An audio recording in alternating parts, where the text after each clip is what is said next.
Alright, in this video we are going to clean up the animation that we created earlier for our bouncing ball. Sure. However, before we actually go through and do this, there are a couple more things we need to wrap up involving controlling your animation curves and tangents. So let's go ahead and open up our curve editor. You will have noticed that we have gone back to our bouncing ball scene. That's right. Back with our wavy ball animation. Yep. Woo. So let's go ahead and open up the mighty curve editor. Ta-da! And you can see exactly where we left off. Now, what we're going to do is kind of finish up some of the things that we were talking about in the last video using the curves that we've actually created to animate this ball. Sure. Now, where we left off before was just about ready to talk about custom tangent types. These are basically tangents that we can edit ourselves. That's right. And let's talk about how we can do that. First off, let's take all of the keys of this curve. Let's go ahead and just select them all real quick with a big marquee selection, and let's turn them all to custom. Okay. You can see that these are basically auto tangents right now. They have the blue tangent handles. They do. We're going to go up here and click the Custom Tangents button. That's right. They've all turned black. Now, before you do anything, I want you to go ahead and real quick switch off lock tangents, which is off by default. It was on from earlier when we were kind of adjusting a few things. Sure thing. So let's make sure that stays off because it is off by default. And let's kind of talk about what we can do here, because right now we have a tangent that we can control, that we can edit as a user. Right. We have the power. That's pretty awesome. How can we do that? Well, basically, each tangent has these two handles sticking out of it. These are, obviously enough, called tangent handles. We could basically click and drag on one of those handles, and then we can move it around. That's right. So that's what I'm doing here. I'm now moving this tangent handle, and I'm doing actually two things at once. I'm able to control the angle of the tangent handle. I'm also controlling the magnitude or the weight of the tangent handle. Now, those of you who have played with Bezier-style curves in the past will recognize this as Bezier tangent control, which you'll see in Photoshop when using the pen tool. It's a very popular method for creating and controlling curves. And just to clarify, we do have two handles coming out of each keyframe. Right. The handle on the left is going to control how a curve enters a keyframe. Right. The handle on the right will control how a curve exits a keyframe. And you can drag around. You can see how it changes the shape. We can pull out more weight or more magnitude on one side, and then we can pull it out on the other as well. So all of this power we have to control the shape of our curve to get exactly the animation we're looking for. That's right. All right, so let's talk about these tangents real quick. Now, the only reason you can see tangents right now is because currently, by default, the Show Tangent button is on. If we switch that off, these disappear. Yep. Now, the reason I bring that up is that if you switch this off and forget about it, even if you switch over to a custom tangent type, it'll look like smooth or something. You won't really be able to tell what's going on. Yeah. It can be very confusing if you're not used to it. So make sure that Show Tangents is on. Right. If for some reason you want to see all of your tangents, like right now, deselect real quick. Yep. We see nothing. We only see tangents on selected keys. That's right. So if we were to switch on right next to it, we have Show All Tangents. We can click this on, and we see all of our tangent handles, whether that key is selected or not. And you can see the non-selected keys are in gray. The selected key is in white. That's right. Now, from here, we can talk briefly about locking tangents. Now, locking tangents is kind of an interesting thing. The primary function of locking tangents is so that you can modify multiple tangent handles on separate keys all at once. Right, and that's actually pretty handy. And let me go ahead and display that now. I'm going to go ahead and turn on tangent locking. And now if I grab one of these tangent handles, you could see it's affecting all of the selected keys' tangents. That's right, so whatever you do to the left tangent handle on that key you have selected happens to the left tangent handle of all selected keys. That's right. Very, very handy if you know you need the exact same behavior across multiple keys, which is something we will need very shortly when we're cleaning up the animation for our bouncing ball. Very cool. And there's something very interesting about what we've been doing for adjusting the tangents of these curves. You'll notice that as we move the tangent down, the opposite handle will move up. So they're kind of moving in tandem, if you will. Sure. To maintain a straight tangency. Right. Now, they don't necessarily have to stay this way. You can break their continuity. That's right. And before you do that, let's go ahead and switch off lock tangents. And let's just select a single curve. To do this, what are you going to do, Bill? Well, the easiest way that I like to break a tangent, break the tangent handles, basically, is to hold down the Shift key while I'm clicking and dragging on one of the two tangent handles. This will prevent the other handle from moving as well. So I'm going to hold down Shift and move. And boom. So notice that the handle on the right is maintaining its original position. That's right. And this allows us to create like a discontinuity from one key to the next, in essence, an abrupt change in our keyframe. That's right. So I can maybe take this one, move it down, and then take this one and move it down while holding Shift. And let's go ahead and hit play and see what that middle bounce is going to do now. So we go up. Boom. Wow. You see that little pop right there? Yeah. Because there's an abrupt change in direction now.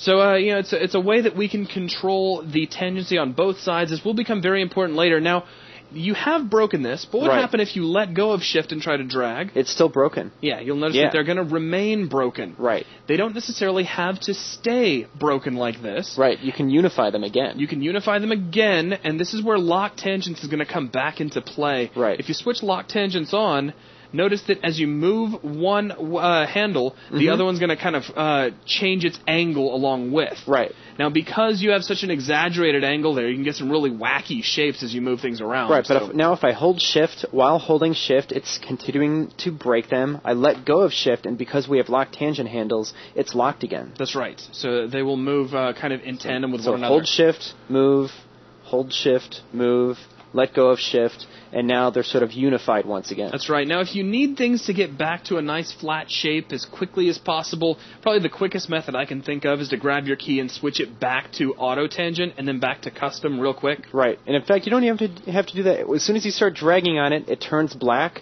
you're now back to a custom tangent system. That's right. Moving a tangent handle from auto will automatically convert that to a custom tangent. Right, but as Zach said, you could also just hit the button as well. That's right. Now, we're going to be using custom tangents a little bit later when we actually go forth and clean up this animation. Before we do that, there's one more really important thing you guys need to know about tangents. And that is that every single keyframe has two of them. We've kind of already alluded to that. You can kind of see that when we're talking about tangent handles. You see that every keyframe has two handles. That's right. That is, of course, except for the beginning and end, which we'll actually see here in just a little while. Right. Don't dwell on it right now. Yeah. But because we have these two handles, it's an indication that we have two separate tangents on every single keyframe. That's right. Why is this important? Because we can place one type of tangent on the input and another type of tangent on the output of a curve. That's correct. Now this leads me over back to our user interface for our different tangent types. You will notice that each of these buttons we've used so far is actually a flyout. Right. Now, if you grab any one of those and hold down the left mouse button, you're going to notice three separate icons. Like in this case, we're using linear. The first icon is just linear for in and out. That's going to take the entire keyframe, and it's going to make the way the curve enters it linear and the way it exits it be linear. Now let's go down one. We have input only. Now what this will do is this will make sure that the curve enters this keyframe in a linear fashion. Right. And you can see that actually move back up one. You can see the little tiny icon. It's an arrow going into a black box. Right. Now down underneath this, we have another icon. It's got a little tiny, it's a white box with an arrow exiting it. This will make the curve exit this particular keyframe in a linear fashion. Okay. Now why is this important? It's because we can mix and match our keyframe types. Getting sophisticated. That's right. Now go ahead and just demonstrate this a couple of times. Just use your imagination real quick, Bill, and come up with a few mix and match methods for our keyframes real quick. Sure thing. Well, I think I want a slow in on this key, and then a linear out. In a way, we've already got a slow in, so that's cool, though. I mean, because, you can see we That's right, yeah, we do. Let me change it to a fast in. Okay, then. cool. Yeah. So we're going to go with a fast in. Now, again, just do that a little more slowly. Hit undo real quick. And he's going to go under fast, and he's going to drag down to the little, to the version of the icon that has a little input arrow on it. Right. So boom, we let go of the mouse, and now we are entering this keyframe in a fast motion, meaning that there is a sharp angle to the curve as it goes into this keyframe. That's right, and you can also see here that the flyout has actually changed by default to fast in. That's right. Let's say we select another key, we could just apply it just by clicking on it without having to break into the flyout. That's right, and now we can control that out tangent in another way, so let's grab that and maybe make this, you can do linear, okay. Sure. So now we're outputting. Of course, that kind of looks fast, but I'm going to make it slow instead. Okay. So a slow out. out. All right, so what'll the ball do? Let's just kind of play it out. When we get to this middle bounce, it's going to accelerate up, and it'll keep going faster and faster until it gets to the height of the bounce, and it's going to stop abruptly. Right. Then from that point, it's going to build up speed as it accelerates downward, and it'll swoop off into its next one. Now let's go ahead. Instead of playing, what I want you to do is slowly drag through that bounce. Try to keep a consistent rate. And whoop. And you kind of see it. Go ahead and hit play. Yeah. It's kind of hard to see when you're dragging. It's a little jumpy. That's all right.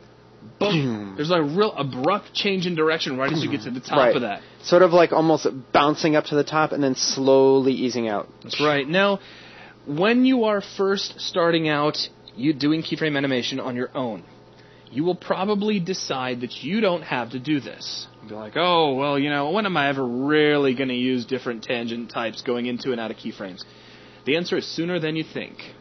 Just keep an open mind. Remember that you can do this. Remember that you have total control. You are the animator and you are the master and commander of everything taking place inside this curve editor.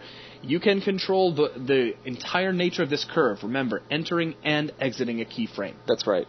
Now, with that, I think we've really covered all of the different keyframe tangent methods that I really wanted to kind of bang on for this first project. So let's take a moment and go ahead and clean up the animation for the ball. And there's a lot of different ways we can do that. Yeah, this is pretty fun. The first thing I'd like to do is go ahead and grab all of the keyframes on the curve as they are right now. Let's go ahead and set them back to auto. So it's kind of resetting them back to the way they were when we opened up the file. I'm going to put my flyout spec to defaults as well. And you can see what they're doing as I'm doing it. Yeah, it'll do some really cool things. And then we'll set everything back to auto. So that's all well and good. Now, to clean up this ball's animation, we are not going to focus on the up and down bouncing first thing. We're going to take care of the forward motion. Let's go ahead and take a look at that. Let's go to our Y position, because as you know, in world coordinates, we actually did move the ball in Y from basically a positive Y kind of to a negative Y. So we go to our Y position curve. It should kind of look like, starting at positive and then going negative. So a downward slope, and we can indeed see that because we're going from positive to negative, moving down the graph. Now, here's the thing. I would like our animation to have a constant forward motion. Does it have a constant forward motion now? It does not. Basically, it's sort of like we're doing a slow out, if you will, and then we're kind of accelerating, and then we're getting into a linear constant motion, but then we're actually decelerating at the end. And so it's sort of like you start out slow, then you move across, and then you kind of slow down before you stop. That's right. And what we want is a constant rate of motion from one end of the y-axis to the other. So, what is the shape of an animation curve that is perfectly straight? Think about that for just a second. I think I just blew that question. What I wanted to say was, what is the shape of an animation curve that's completely constant? Exactly. And I gave away the answer for anybody that was paying attention. Anybody listening? They probably weren't. They probably weren't. No. All right. I never did. For a constant rate of motion, we need a straight curve. With constant rate of change, you have a linear curve. That's right. Now, here's the thing. Before we do anything, your first impulse may be to grab all of the keyframes and make them all linear. Go ahead and do that real quick. This may be the first thing you want to do. So let's go ahead and switch over to linear. Click. Now hit play. It didn't work. You get this kind of jitter in the ball. And why is that? Because we are linearly moving from one Y position to the next. So we're abruptly changing speeds between one key and the next. It's sort of like if we only had two keys, it would have worked, but we had all these anchor keys that were put in here by sort of superfluously, That's exactly my point. You jumped a little bit ahead of where I wanted to go. That's totally cool. Oh, I'm sorry. No, it's all good. It's all good. It's all great. What we want is an end result that is a perfectly straight line, because on an animation graph, a straight line will be a constant rate of motion. What is the simplest way to create a straight line? 2 points. Exactly. So we have a lot of keys here that we don't really need in order to create a straight line scenario. Now, why is it? Now, what we're going to do is delete these, but why is that important? If we leave these keys, basically, if we have more keys than we need, Max is going to calculate all of these keyframes. In fact, go ahead and delete them real quick. Sure. Selecting. Mark you select, hitting the delete key. Hit delete. Now, we have a straight line. So if we were to hit play right now, we do have a constant rate of forward motion. Very easy Ignore to the bounce. We're just looking at the traversing in Y. All right, now let's go ahead and stop and hit rewind. Now, we have that little add keys feature. Let's go ahead and click that and just add some keyframes along this curve. One here. Anywhere you want. One here, and maybe one here. All right, we have 3 keys now in the middle of this curve, but has the shape of the curve changed? Nope. Therefore, are those keys necessary? Nope. No. If they're not changing the shape of the curve, they are not necessary, and these can be a problem when you get a lot of them. Because each one of those keyframes is a calculation that Max must perform. Right. But in this case, it's a calculation that didn't need to be performed. Right. If that key wasn't there, we'd have the same animation with less calculation. We'd have a more efficient scene. So whenever you see keys along in a straight line, you can typically get rid of them. Right. Let's go ahead and get rid of these guys. So boom, we now only have 2 keyframes and a straight line designation in between the two. We have a perfect constant rate of motion in the y-axis. Exactly. Excellent. Now, let's take a look at our bounce. Not really a bounce right now, is it? It's actually not. And now that we have made the y-axial motion constant, we can really see that wave a lot more pronounced. Yeah, it's almost like a sine wave. You just kind of woo. Exactly. Woo. We slow down before we hit the ground, and we all know that a ball, if bouncing across the ground, is not going to slow down before it hits the ground. No. It's going to accelerate right up to the point of impact, and then it's going to accelerate in the opposite direction. Yep. Now, there's a couple of ways we can alter this curve to make this happen. But I think it is important just to think about what Zach just said. You want to kind of accelerate towards the ground and then accelerate out again, kind of like you're quickly going into the keyframe and then quickly exiting the keyframe. That's right. So you'd be using something like a fast style of tangent. That sounds interesting. Look at here. This is kind of quickly leaving a keyframe. That's right. Yeah. So let's go ahead and take a look at how we can apply some of these tangent types to alter our current curve and make our bounce look more realistic. So I think I'm going to go ahead and do what we were just talking about. I'm going to use that fast tangent type. Yeah, fast in and fast out. So now I'm going to select all these keys, hold down Control, add to my selection. Okay. I'm just going to hit the fast tangency type key button, rather. Boom. Boom. Now it's kind of like you're quickly accelerating, hitting the ground, and quickly accelerating back out again. And if you think about it, this curve, if you just look at it in the graph editor right now, looks like the trajectory of a ball that's bouncing. It does. I mean, it's going up and it's coming down. It's sharply changing direction when it hits the ground, just like something that really bounces. So let's go ahead and hit play.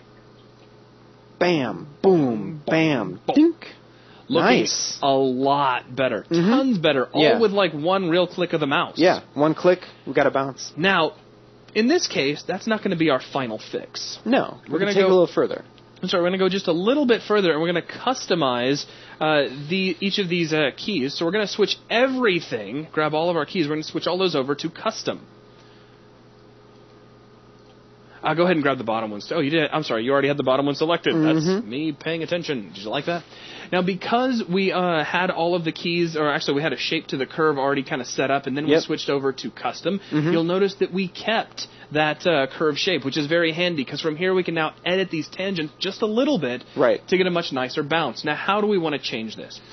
What I'd like to do is to create a little bit more of a loft while we're up in the air. We're going to kind of take this bounce and make it a little less realistic and a little more cartoony. Sure. So he's going to quickly go up into the air and kind of have a little hang time before he comes down again. So maybe we want to kind of, accentuate the keys where he's hanging in the air. That's right. Or maybe adding a little bit of weight to them. That's right. So the best way to do that is, now we're going to make sure that our tangents are locked right now, so we're going to be editing all of these tangents at the same time. So I'm actually going to go real quick and just deselect the bottom ones, because we don't want to play with those. Holding down the Alt key and then marquee selecting will allow you to remove items from a selection. Very nice. Nice tip. So there you go. Now if I hold down Control and I just click and drag on one of these, you can see you're kind of affecting them all at the same time while constraining horizontally. Holding Control is going to constrain your motion either horizontally or vertically, and it's based on where you move your mouse. Right. If you hold down Control and you drag to the left, if Max detects that your first mouse motion is side to side, you're going to be constrained to a side to side motion. Yep. If you hold down Control and move up and down, you're going to constrain to an up and down motion. Right. Moving side to side no longer has any effect. That's right. Now go ahead and hit Control Z. You don't necessarily have to use a hotkey to do this. If you go back over to the Move tool up under the toolbar, you'll notice that button is a flyout. Right. And you have two different types of Move tool here. You have Move horizontally and Move vertically, where, of course, horizontally will move you in time or weight, in this case, in this particular case, and just move vertically if you like. Right. So if you wanted to, you could take your move tool and set it over to horizontally, and then you don't have to hold a key. You can just drag out to the left a little bit, and then drag out to the right a little bit on the opposite side. The cool thing is, because all of your tangents were locked, you're doing the same thing to all of your tangent handles simultaneously. That's right. Very cool. So, that's looking pretty good. It looks like maybe the left-hand side is a little more weight than the right, or am I crazy? I could be crazy. Pull it back in just a little bit. We could both be a little crazy.